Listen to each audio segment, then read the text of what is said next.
amados irmãos, a paz do Senhor Jesus. Uma boa noite a você que assiste a esse vídeo nesse momento.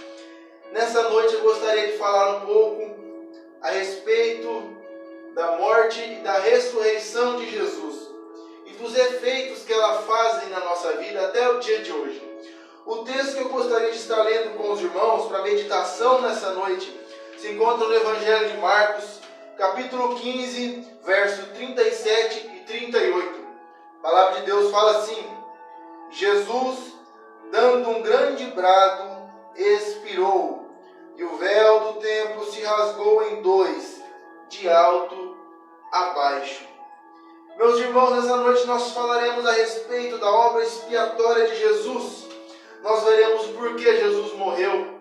E nós veremos também que Ele ressuscitou e venceu a morte. Nós também veremos que através dele nós temos salvação. E que somente através dele nós podemos ser salvos. Somente por ele. Nós meditaremos o que diz respeito ao verso 38 da Bíblia, que relata que o véu se rasgou ao meio também. E nesse texto que nós acabamos de ler aqui, fala a respeito do momento em que Jesus morre. E primeiro eu gostaria de falar um pouco a respeito do ministério de Jesus. Jesus existe desde sempre. A palavra de Deus fala no Evangelho de João, capítulo 1, verso 1 ao 3. No princípio era o Verbo, e o Verbo estava com Deus, e o Verbo era Deus. Ele estava no princípio com Deus. E todas as coisas foram feitas por Ele. E sem Ele, nada do que foi feito se fez. Aqui nós vemos João falando a respeito da genealogia de Jesus. O Evangelho de Mateus traz uma genealogia humana, começando lá em Adão e terminando em Jesus. E aqui João vai um pouco mais longe. João vai na fundação do mundo. Jesus, ele foi a primícia das criações de Deus. Jesus sempre existiu. E aqui quando João fala verbo no grego quer dizer palavra. O mundo foi criado pela palavra de Deus. E foi então Jesus que criou o mundo. Quando a Bíblia fala assim na Gênesis, e disse Deus, façamos o homem à nossa imagem e semelhança, e disse Deus, façamos o sol, e disse Deus. Então, Deus fez o mundo pelo poder da sua palavra. E quem é a palavra de Deus? A palavra é Jesus. Mas Jesus, ele veio à Terra com um único intuito, um único propósito, que era morrer por nós na cruz do Calvário. E essa morte de Jesus nos trouxe consequências. Essa morte, para quem aceita e crê nele, traz a salvação, e para quem não crê, traz a condenação. Só para termos uma ideia, o homem, antes de Jesus, na verdade até hoje, mas antes de Jesus vir ao mundo, o homem estava caído no seu pecado. O homem estava afastado de Deus. O pecado nos afasta de Deus. A Bíblia fala que o pecado faz separação entre Deus e o homem. Naquela época, os judeus subiam ao templo para adorar e oferecer sacrifícios ao Senhor.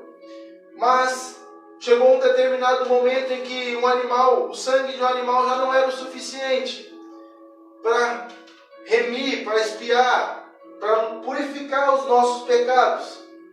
Então é aí que Jesus entra.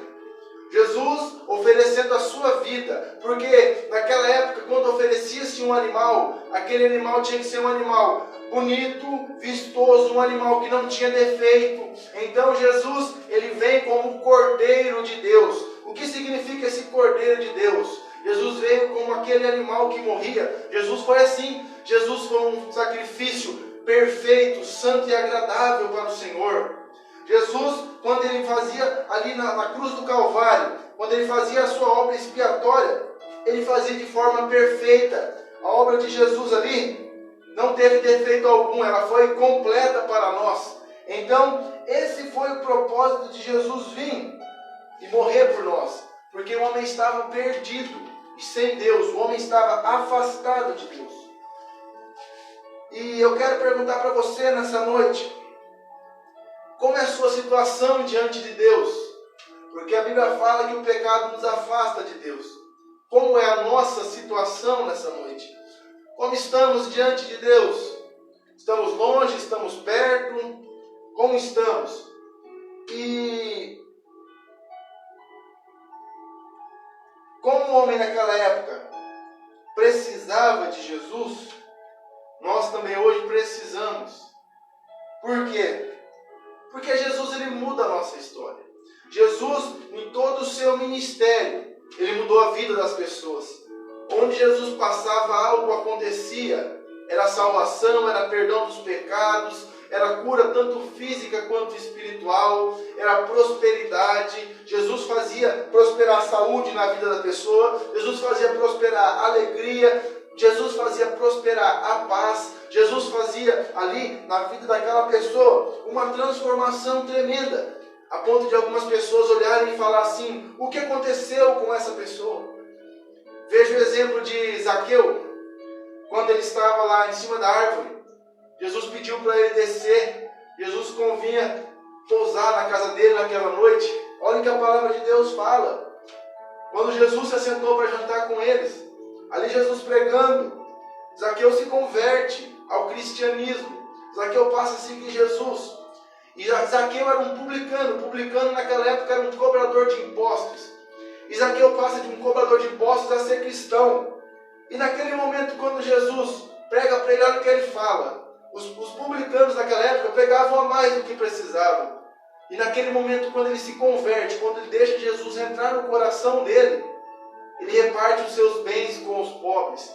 E ele falou assim que devolveria 4 vezes mais aqueles que ele teria roubado. Então ali naquele momento, Jesus trouxe um quebrantamento de coração. Jesus trouxe arrependimento naquela casa. Jesus trouxe a salvação. Jesus disse naquele momento: hoje veio salvação a essa casa. E é isso que Jesus quer fazer na nossa vida. Ele quer nos salvar e nos levar para morar no céu com Ele. Ele disse assim, Mateus capítulo 11, verso 28. Vinde a mim, todos os que estáis cansados e oprimidos, e eu vos aliviarei. Mas como assim cansado? Cansado de uma vida de pecado, onde nada dá certo, de uma vida sem sentido, aquela vida que é uma rotina, que não passa daquilo. Isso te oprime, te sufoca, te cansa. Oprimido pelo pecado, oprimido pelo jugo que Satanás coloca nas pessoas, oprimido muitas vezes pelos seus desejos, pelos seus vícios, oprimido, quem sabe, por algo que te afasta, talvez da sua família, de Deus, algo que te impede de ir para frente, de prosperar, tanto no sentido material quanto espiritual. E existe um vazio no ser humano, onde somente Deus pode preencher esse vazio. Você pode tentar com bebidas, pode tentar com cigarro, pode tentar com mulher, pode tentar com homem, pode tentar preencher esse vazio com o que você quiser. No fundo, quando você for se deitar na sua cama e for dormir, você ainda vai continuar sentindo aquele vazio. Porque aquele vazio somente o Espírito Santo de Deus preenche. Existe um vazio na nossa alma, que é preenchido somente pelo Espírito Santo. E quem não possui esse Espírito, continua sentindo esse vazio. Talvez você vá em festas, você vá em lugares. Eu conheço pessoas ricas, pessoas que não faltam nada, mas se sentem vazias, muitas das vezes até com depressão. Então, nesse momento, quando você chega nessa situação, Jesus diz: vinde a mim, todos os que estáis cansados e oprimidos, eu vos aliviarei. Ele alivia. Ele tira esse fardo pesado, Ele tira a opressão, Ele tira esse jugo do pecado, Ele tira tudo que te aflige. Jesus, Ele te salva. Quando você passa a receber Jesus na sua vida, Ele te transforma.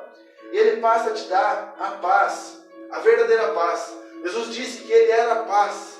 O livro de Isaías cita Jesus como o príncipe da paz. Olha só, príncipe da paz. Paz é você estar em comunhão com o Senhor, é você acordar feliz, é você saber que tem Jesus cuidando da sua vida, é você sentir o Espírito Santo dentro de você. Paz é você confiar e descansar no Senhor, sabendo que Ele te guarda e te protege. Essa é a verdadeira paz que somente Jesus pode dar. Paz como sentido de confiança, paz como sentido de tranquilidade, paz como sentido de comunhão com o próximo e com Deus. Essa é a paz que Jesus quer trazer.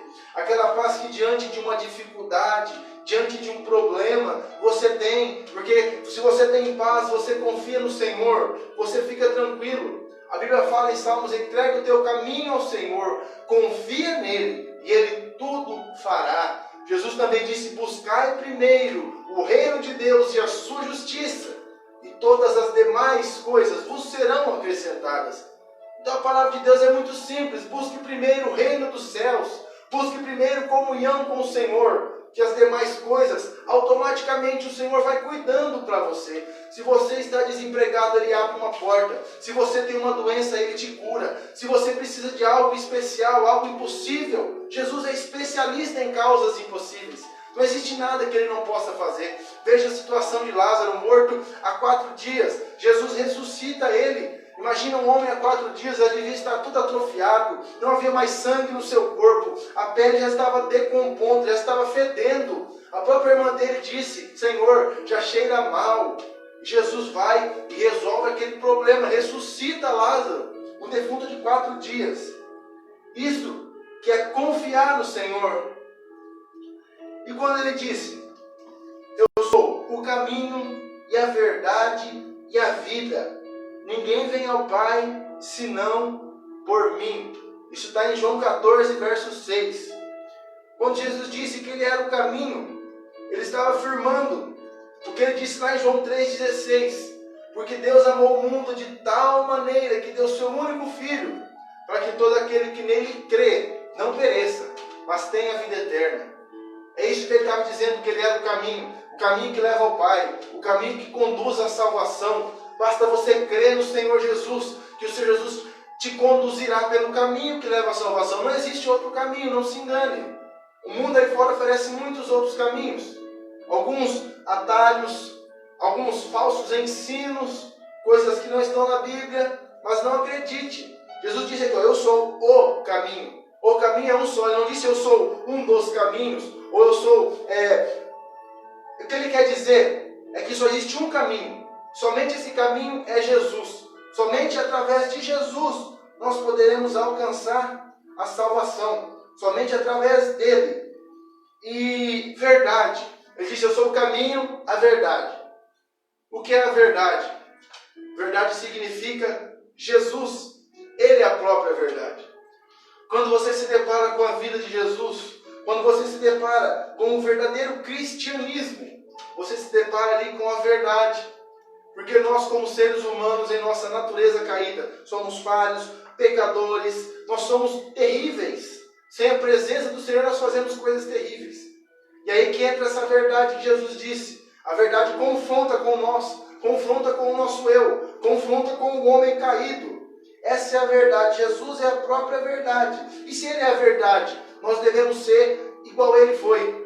Porque se nós nos chamamos de cristãos, cristão nada mais é que imitador de Cristo, ou seguidor de Cristo, ou pequeno Cristo. Se nós nos dizemos cristãos, devemos ser como Ele foi, andar como Ele andou, ser o seu imitador. Caminho, verdade e depois a vida. A vida significa a vida eterna, vida em abundância. Quando Jesus disse vida em abundância, Ele quis dizer vida plena, vida longa, vida eterna. Somente através de Jesus nós temos a vida eterna. Somente crendo em Jesus possuiremos a vida eterna. No texto de Marcos, aqui onde nós acabamos de ler, capítulo 16, capítulo 15, desculpa, verso de número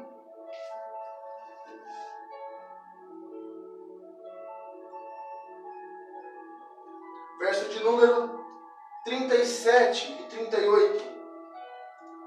Aqui nesse momento onde nós acabamos de ler, Jesus aqui estava prestes a morrer. Ele estava prestes a entregar a sua vida por nós. prestes a dar aquele brado. Olha o que diz o verso 37. Jesus dando um grande brado. O que é um brado? É um grito. Expirou. Expirar quer dizer morrer. Jesus nesse momento ele morreu. E quando ele morre, o véu do templo se rasga ao meio em dois. Naquele momento, ele estava realizando a obra de salvação completa. Naquele momento, nada mais seria preciso para ser salvo. Então, quando Jesus morreu ali, ele fez a obra de expiação completa na cruz do Calvário. Então, aqui nesse momento, quando ele disse: Pai, está consumado, nas tuas mãos entrego o meu espírito. Quando ele disse está consumado, ele quis dizer está feito, está paga a dívida, estou comprando eles. Jesus ele realizou ali o primeiro culto, esse culto que continua até hoje. Tem um hino que ele fala, se chama o culto do Calvário. É um hino maravilhoso. Se você puder estar escutando na sua casa, ouça. Ali fala um pouco a respeito do que Jesus fez naquele dia. E existem algumas religiões, algumas denominações, até às vezes que se dizem cristãs, ou ensinos falsos a respeito da salvação, inventando que é preciso fazer tal coisa para ser salvo, ou precisa guardar tal coisa para ser salvo, mas a Bíblia não ensina assim. Olha o que a Bíblia fala, Atos 16:31, quando Paulo e Silas estavam presos, ali quando Deus o libertou, o carcereiro chegou para eles e perguntou: o que preciso para ser salvo? Eles disseram: crê no Senhor Jesus, e será salvo tu e a tua casa. E aqui naquele momento também, o véu do templo se rasgando ao meio, significava Jesus quebrando todo o protocolo dos homens diante de Deus. Ali naquele momento, através daquele ato maravilhoso de Jesus, toda a nossa divisão com o Pai se quebrava. Ali, antigamente no Novo Testamento, o homem, para a expiação dos seus pecados, tinha que ir ao templo, oferecer um sacrifício. E naquele sacrifício, quando ele oferecia, ali se era pago os seus pecados. Mas agora não. Quando Jesus morreu, bastava você crer nele, que o sangue dele te purifica. Basta você crer em Jesus, que ele limpa e escreve o teu nome no livro da vida. Jesus ele é maravilhoso, ele está apto a salvar. Suas mãos não estão encolhidas para que não possa salvar. E seus ouvidos não estão fechados para que não possa ouvir. Meu amado, creia no Senhor Jesus. Creia nele. Essa é a chave para a tua salvação. Mas o que acontece a partir do momento que você crê? Quando você crê nele, a sua vida se transforma. Quando você crê nele, uma fé é gerada em você. E essa fé começa a te transformar em uma nova pessoa. Essa nova pessoa Jesus citou no Evangelho de João, no capítulo 3. Quando Nicodemos foi conversar com ele naquela noite, ele disse a respeito do novo nascimento. Ele disse: necessário vos é nascer de novo. Sem um novo nascimento não conseguimos entrar no reino dos céus. Mas o que é esse novo nascimento? É nascer de novo no corpo físico? Não. É no corpo espiritual. É de uma maneira espiritual.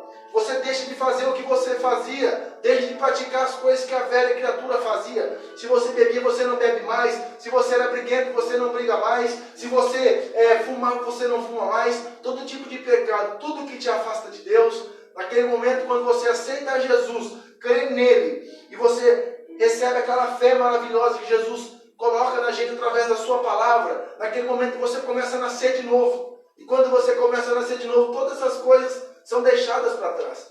Todas as coisas que o velho homem fazia é deixada para trás. E a fé produz em nós boas obras. E aqui também é uma coisa que algumas religiões falam a respeito das obras. Obra não salva ninguém. Você faz as boas obras porque você é salvo. Você não faz as boas obras para ser salvo. Tanto é que a Bíblia fala, olha só o que fala, Efésios 2, capítulo 8, verso 9. Efésios capítulo 2, verso 8 e 9. Porque pela graça sois salvos. Isso não vem de vós, é dom de Deus. Não vem das obras, para que ninguém se glorie. O que é? Porque pela graça sois salvos. O que é a graça? A graça que Jesus fez para nós na cruz do Calvário. Basta você crer nele. Você crendo nele faz toda essa transformação que nós já falamos aqui. Olha o que ele faz. Isso não vem de vós, é dom de Deus. Deus entregou o Filho dele para morrer por nós. Basta nós crermos nele. E aqui no verso 9 fala assim, não vem das obras para que ninguém se glorie.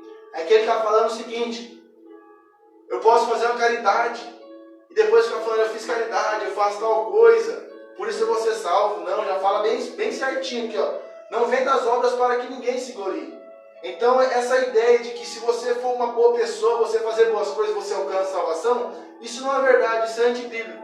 Salvação só se conquista através de Jesus Cristo, através do arrependimento dos pecados, você crendo e confessando Jesus com a sua boca.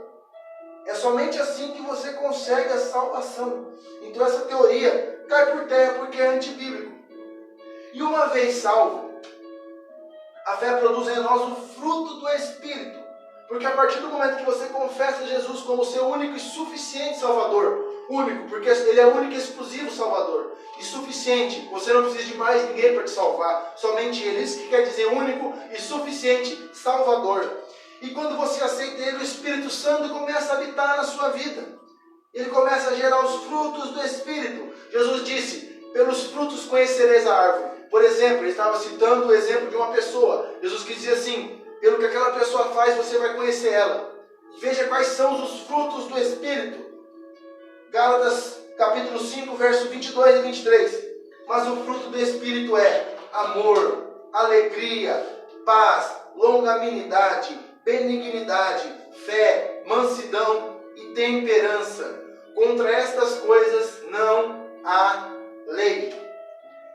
Então, quando nós reconhecemos que somos pecadores, nos arrependemos, confessando a Jesus com a nossa boca, o Espírito Santo de Deus passa a habitar em nós, assim nós passamos a produzir esses frutos do Espírito. Não é transformação do dia para a noite. Você aceitando a Jesus, isso é uma transformação aos poucos. Ninguém deixa um vício do dia para a noite, não. Algo que você precisa lutar. Tanto é que para você entrar no reino de Deus, você precisa lutar. Porque Jesus disse, porfiai, por entrar pela porta estreita, porque larga e espaçosa é o caminho que conduz à perdição. Então, o reino dos céus é ganhar da força. Nós devemos lutar a cada dia para entrarmos no reino dos céus. Mas nós temos o Espírito Santo nos ajudando. Nós temos o Espírito Santo de Deus cuidando e zelando pela nossa vida. Nós também, que confiamos no Senhor, temos um anjo acampando ao nosso redor. Se eu não me engano, Salmo 34, verso 7 fala o seguinte: o anjo do Senhor acampa ao redor dos que o temem e os guardam. Olha só que maravilhoso. Se lá em 2 Pedro, ou 1 Pedro, Pedro cita que o diabo anda ao nosso derredor, ali nos Salmos, o salmista cita o seguinte: o anjo está ao nosso derredor. Então o diabo não toca na sua vida, porque tem um anjo do Senhor acampando ao redor dos que o temem. E nesse momento, quando você passa a gerar esses frutos do Espírito, você passa a ter comunhão com Deus. As pessoas te olham lá fora e falam assim: nossa, como essa pessoa era diferente, como ela fazia coisas erradas, e agora, depois que ela se tornou cristã, ela passou a ser uma nova pessoa. E essa é a transformação que Jesus faz na nossa vida. Basta nós crermos nele. Essa foi o real motivo da morte de Jesus na cruz do Calvário. Nos salvar, nos transformar em novas criaturas.